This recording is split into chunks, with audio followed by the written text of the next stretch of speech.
अस्सलाम वालेकुम दोस्तों, सऊदी अरब की फटाफट ताज़ा और बड़ी खबरों में आपका स्वागत है। मैं हूं साकिब मिर्ज़ा और आप देख रहे हैं gulf life Hindi.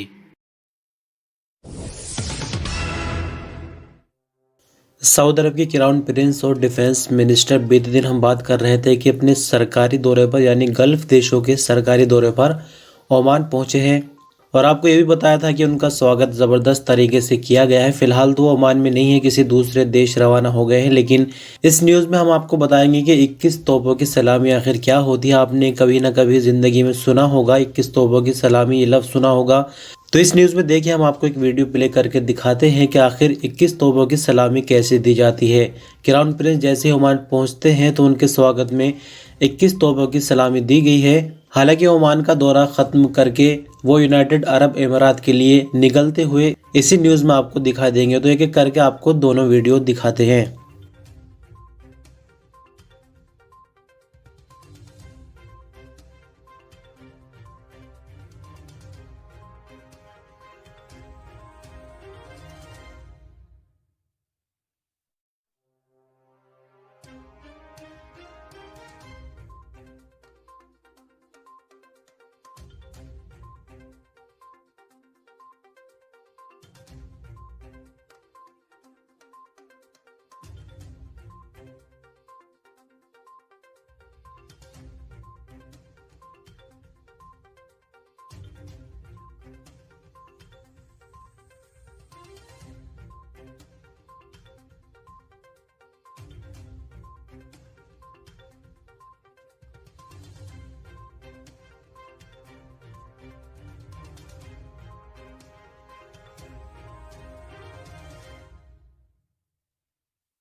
Saudi ministry of commerce ने कहा कि बूस्टर डोज 1 फरवरी से सभी शॉपिंग मॉल में एंट्री के लिए ज़रूरी होगी। अल अरबिया नेट के मुताबिक मिनिस्ट्री ऑफ कॉमर्स ने ट्विटर पर अपने बयान में कहा कि 18 साल और उससे ज़्यादा उम्र के किसी भी सऊदी शहरी और अजनबी को जिसने बूस्टर डोज नहीं लगवाई होगी उसे शॉपिंग मॉल वगैरह में जाने की इजाज़त नहीं दी जाएगी। मिनिस्ट्री ऑफ कॉमर्स की तरफ से कहा गया है कि वैक्सीन की दूसरी डोज लेने वाले ऐसे लोग जिन्हें दूसरी डोज लिए हुए 8 महीने या उससे ज़्यादा बीत चुके होंगे, सिर्फ उन लोगों को नहीं आने दिया जाएगा। साथ ही ऐसे लोग जिनको तवक्कलना ऐप में छूट दी गई है वो भी मॉल के अंदर जा सकेंगे। यानी थोड़ा सा आपको आसान भाषा में समझा देते हैं, यानी जैसे कि दूसरी डोज वैक्सीन की लगा ली है और 6 महीने बीत जाते हैं तो आप तीसरी डोज ले सकते हैं, लेकिन अगर ऐसे ही चलते चलते 8 महीने बीत जाते हैं और तब भी बूस्टर डोज नहीं लगवाई जाती है तो फिर 1 फरवरी से शॉपिंग मॉल वगैरह में या फिर सरकारी दफ्तरों में नहीं जा सकेंगे। लेकिन जैसे कि आपने अगर वैक्सीन की दूसरी डोज जनवरी के महीने में लगाई है तो फरवरी तक जाहिर सी बात है कि 1 महीना बन रहा है, आगे 5 महीने टाइम और बाकी है, तो ऐसे में शॉपिंग मॉल वगैरह में जा सकते हैं। और तीसरे डोज लेने के लिए भी तवक्कलना और सेहती ऐप पर टाइम लिया जा सकता है, लेकिन दूसरी डोज लेने के बाद 6 महीने वेट करना होगा और 6 महीने के बाद सेहती और तवक्कलना ऐप पर टाइम लिया जा सकता है तीसरी यानी बूस्टर डोज लगवाने के लिए। सऊदी अरब में इमिग्रेशन और रेजिडेंशियल लॉ के बारे में इस साल काफ़ी कुछ बदलाव किए गए हैं। इन्हीं बदलाव में सऊदी अरब से डिपोर्ट होने वालों के लिए भी कुछ बदलाव किए गए हैं। इसी तरह से एक सवाल जवाज़ात से पूछा गया है जिसमें कहा गया है कि कुछ दिनों पहले डिपोर्ट होने वालों को कोरोना के चलते क्या कुछ छूट मिल सकती है कि वो दूसरे वीज़ा पर सऊदी अरब आ सके। दरअसल आपको बता दें कि इसी साल मार्च के महीने से कानून में कुछ बदलाव किया गया है जिसके बाद डिपोर्ट होने वालों को किसी तरह की कोई छूट नहीं दी जाती। सवाल के जवाब में जवाज़ात का कहना था कि वो लोग जिन्हें सऊदी अरब की तरहील यानी डिपोर्ट से बेदखल किया जाता है उन्हें हमेशा के लिए सऊदी अरब से ब्लैक लिस्ट कर दिया जाता है। जवाज़ात का कहना था कि ऐसे लोग किसी भी वर्क वीज़े पर सऊदी अरब दोबारा नहीं आ सकते, लेकिन सिर्फ उम्रा और हज वीज़ा पर ही सऊदी अरब आने की उनको इजाज़त दी जाती है। आपकी जानकारी के लिए बता दें कि इस कानून के अमल में आने से पहले जेल के ज़रिए जो लोग डिपोर्ट होते थे उन पर 5 साल की पाबंदी लगाई जाती थी, फिर उसको घटाकर 3 साल कर दिया गया था, लेकिन मार्च के महीने से अब हमेशा के लिए डिपोर्ट होने वालों को ब्लैकलिस्ट किया जाता है। सऊदी अरब की नेशनल एयरलाइन ने कोरोना की वैश्विक महामारी के बाद से रोजाना फ्लाइट की तादाद में एक नया रिकॉर्ड बनाया है। अरब न्यूज़ ने सऊदी प्रेस एजेंसी के हवाले से बताया कि अल सऊदिया यानी सऊदी अरबियन एयरलाइन ने 4 दिसंबर को 507 फ्लाइट्स चलाई हैं। सऊदी अरब के शहर जद्दा और रियाद जाने वाली फ़्लाइट्स की तादाद सबसे ज़्यादा रही। दोनों शहरों के लिए अलग अलग 128 फ़्लाइट्स चलाई गई, जबकि दम्माम के लिए 30 और मदीना मुनव्वरा जाने वाली फ़्लाइट्स की तादाद 14 थी। सऊदी अरब की नेशनल एयरलाइन की फ़्लाइट्स कुल 76 जगहों के लिए चलाई जाती है, जिनमें 27 लोकल जबकि 49 इंटरनेशनल रूट पर चलती है। कोरोना की वैश्विक महामारी से पहले अल सऊदिया एयरलाइन की फ़्लाइट्स 100 जगह के लिए चलती थी। अल सऊदिया के प्रमुख इब्राहिम बिन सलमान ने कहा कि कोरोना की वैश्विक महामारी से जो नेगेटिव हालात बने थे, यानी फ़्लाइट्स को लेकर जो दुनिया भर में बैन लगाए गए थे, वो आहिस्ता आहिस्ता खुल रहे हैं और हालात नॉर्मल होते जा रहे हैं। सऊदी अरब में हरमीन शरीफ मैनेजमेंट ने कहा कि बीते साल और इस साल की पहली तिमाही के दौरान 4720 वॉलंटियर्स ने इस न्यूज़ पर आगे बढ़ेंगे। सबसे पहले आपको समझा दें कि वॉलंटियर्स का मतलब ऐसे लोग जो कि फ्री में बिना किसी पैसे के मस्जिद हराम और मस्जिद नबी में अपनी खिदमत देना चाहते हैं, यानी अपना टाइम वहाँ पर लगाना चाहते हैं और जिसके लिए वो कोई फ़ीस वगैरह वसूल नहीं करते। तो खबर पर लौटेंगे। 720 वॉलंटियर्स ने मस्जिद हराम में 5 लाख से ज़्यादा घंटे फ्री में अपनी खिदमत दी है। अल वतन अखबार के मुताबिक मैनेजमेंट के सेक्रेटरी इंजीनियर अमजद अल हाजमी ने बताया कि वॉलंटियरिंग सर्विस देने का मतलब सोसाइटी में जिंदा लोगों की पहचान से है। मस्जिद हराम में वॉलंटियरिंग सर्विस के जरिए दुनिया भर में कोरोना के ज़माने में ख़ास तौर पर सामने आई है। इंजीनियर अमजद अल हाजमी ने कहा कि बीते सालों के दौरान ज़ायरीन को ख़ास अंदाज में सुविधाएं दी गई है। कोरोना की वजह से जो मुश्किल वक्त हमारे सामने था, तो उसमें वॉलंटियर्स ने जो अपना योगदान दिया है, उसकी वजह से काफ़ी मुश्किलें आसान हुई और हज और उम्रा पर आने वालों को वॉलंटियर्स के ज़रिए काफ़ी फ़ायदा मिला है।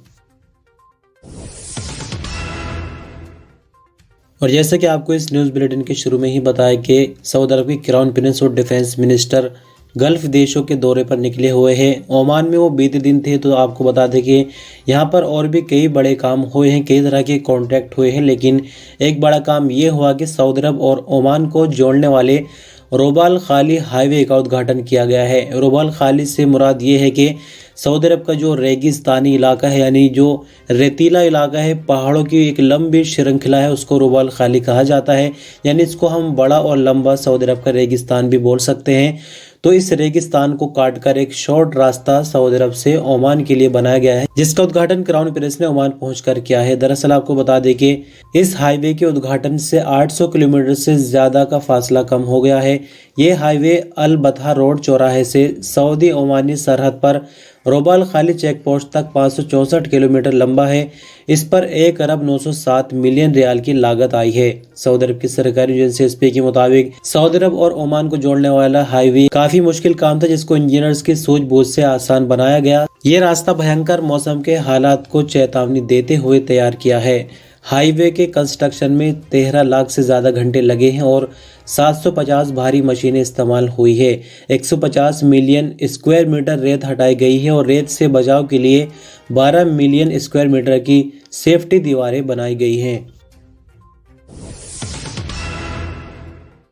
सऊदी मिनिस्ट्री ऑफ हेल्थ की तरफ से बीते रात आई कोविड-19 की रिपोर्ट के मुताबिक 42 नए केस रिकॉर्ड पर आए हैं। 59 नई रिकवरी, 2 नई मौत की खबर है। टोटल एक्टिव मामलों में से क्रिटिकल केसेस 33 है, जो कि हालत नाजुक की वजह से आईसीयू में है। वैक्सीन की डोज की हम बात करें तो इस रिपोर्ट तक 4,77,44,577 कुल डोजेज लगाई जा चुकी हैं। तो 42 नए केस रिकॉर्ड पर आने के बाद कुल मामले 5,49,997 हो जाते हैं। 59 नई रिकवरी के बाद 5,39,141 कुल रिकवरी, जबकि 2 नई मौत के बाद 8,847 कुल मरने वालों की तादाद है। सऊदी अरब की क्राउन प्रिंस और डिफेंस मिनिस्टर मोहम्मद बिन सलमान बिन अब्दुल अजीज गल्फ देशों के सरकारी दौरे पर निकले हुए हैं और ओमान के बाद वो यूनाइटेड अरब अमीरात की राजधानी अबू धाबी पहुंच गए हैं। इमारात की सरकारी एजेंसी वाम के मुताबिक अबू धाबी के क्राउन प्रिंस शेख मोहम्मद बिन जायद ने सऊदी क्राउन प्रिंस का स्वागत किया है। प्रिंस मोहम्मद बिन सलमान और शेख मोहम्मद बिन जायद ने कसर अल वतन में बातचीत की है। तो यूनाइटेड अरब इमारात में क्राउन प्रिंस का किस तरह से स्वागत हुआ है, इसकी वीडियो एक आपके सामने प्ले कर रहे हैं।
Saudi ministry of human resources के स्पोकमैन साद आल हम्माद ने कहा कि कंपनी के खिलाफ सैलरी के नियमों का पालन न करने से संबंधित सऊदी औरत की शिकायत ठीक पाई गई है।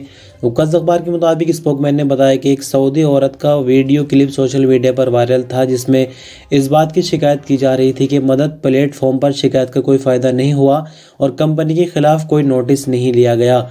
स्पोकमैन ने कहा कि यह बात सामने आई है कि एक सऊदी औरत ने शिकायत दर्ज कराई थी कि कंपनी ने 1 महीने ज़्यादा टाइम से सैलरी नहीं दी है। तहकीकात में पता चला कि कंपनी 9 महीने से वर्करों की सैलरी नहीं दे रही थी। मिनिस्ट्री के स्पोकमैन ने आगे कहा कि सऊदी लेबर लॉ के हिसाब से हर कंपनी के लिए जरूरी है कि वो पाबंदी से वर्करों की सैलरी देती रहे। कंपनी को दोषी साबित हो जाने पर 10,000 रियाल का जुर्माना कर दिया गया है। कंपनी ने 5 दिसंबर 2021 को फैसले के खिलाफ ऑनलाइन एतराज़ रिकॉर्ड दर्ज कराया है। अब कानून के मुताबिक इसका जायजा लिया जा रहा है। और अंत में बात करेंगे मौसम को लेकर। सऊदी मौसम विभाग का कहना है कि बुधवार को तबूक, मदीना मुनव्वरा, मक्का मुकर्रमा रीजनों, जबकि उनके समुद्र तटीय इलाकों, अल-जौफ, नॉर्दर्न बॉर्डर रीजन और हाइल में कुछ जगहों पर हल्की बारिश की उम्मीद है।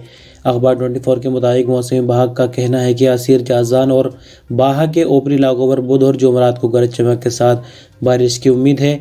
आपकी जानकारी के लिए बता दें कि इन दिनों सऊदी अरब में मौसम बदल रहा है। दिन के वक्त टेम्परेचर ठीक ठाक ही रहता है, लेकिन रात में ठंड अपना जोर पकड़ लेती है। तो इस तरह से दोस्तों, ये आज की इस न्यूज़ बुलेटिन की आखिरी खबर थी। शुक्रिया वीडियो पर अंत तक बने रहने के लिए, अपना कीमती वक्त दिया। अपने ख्याल रखिएगा। अल्लाह हाफिज़।